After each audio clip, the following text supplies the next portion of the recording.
अस्सलाम वालेकुम and welcome back. हम लोग देख रहे हैं 48 लॉज ऑफ पावर क्या कहते हैं। लॉ नंबर 26 कहता है कीप योर हैंड्स क्लीन।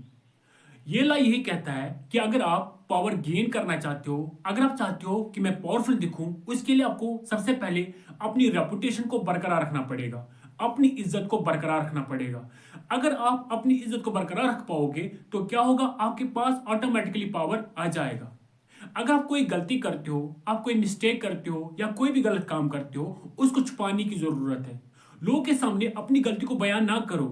अगर आप लोगों के सामने अपनी गलतियों को बयान करते हो, अपने गलत काम को बयान करते हो, इस तरह से क्या होता है, लोगों को आपके ऊपर से ट्रस्ट हट जाता है, लोग आप पे भरोसा करना छोड़ देते हैं। इस तरह से लोगों को लगता है कि आप एक कमजोर इंसान हो, इस तरह से आपसे पावर छीना जाता है। तो ये ला यही कहता है कि अगर आप पावरफुल बनना चाहते हो तो पावरफुल बनने के लिए आपको अपनी गलतियों को छुपाना पड़ेगा। इसके साथ साथ अगर हो सके स्कैपगोट का इस्तेमाल करें। स्कैपगोट कौन होता है? स्कैपगोट वो इंसान होता है जो हमारी गलतियों का जिम्मेदार खुद को ठहराता है। तो ये ला ये कहता है कि आप स्कैपगोट का इस्तेमाल करें, आप किसी दूसरे इंसान का इस्तेमाल करें जो आपकी गलतियों का जिम्मेदार खुद को ठहराए। लोगों को ये लगे कि ये गलती उसने की है, ये मिस्टेक उसने की है, और इस तरह से आप अपने हाथों को साफ रख सकते हो। अगर हम लोग बात करेंगे जूलियस सीजर की, Julius Caesar was one of the brilliant army leader as well as politician. लेकिन इसके साथ साथ वो एक बेरहम इंसान भी था।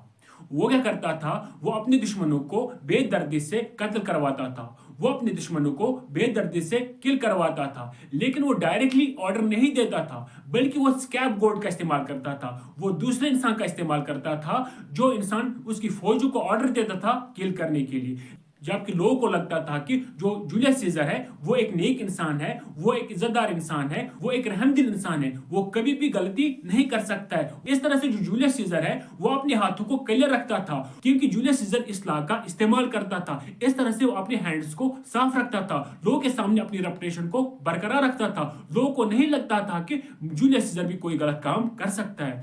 तो इसीलिए ये लॉ यही कहता है कि जो चालाक लोग होते हैं, जो अक्लमंद लोग होते हैं, वो कभी भी अपनी गलती का इजहार लोगों के सामने नहीं करते हैं, वो कभी भी अपना गलत काम लोगों के सामने बयान नहीं करते हैं। इस तरह से उनके पास इज्जत बरकरार रहती है और उनके पास पावर खुद ब खुद आ जाता है। जो इस्लाम में और ऐड किया गया है कि हमें स्कैपगोट का इस्तेमाल करना चाहिए, हमें दूसरे इंसान का इस्तेमाल करना चाहिए। अगर हम लोग कोई डर्टी काम करना चाहते हैं, कोई गलत काम करना चाहते हैं, तो वहां भी हम एग्री होने की जरूरत नहीं है, क्योंकि हमारी गलती कभी ना कभी लोगों को पता चल ही जाती है। तो इसलिए हमें यहाँ पे होशियार रहने की जरूरत है। मिलते हैं अगले लॉ में, तब तक के लिए अल्लाह हाफिज।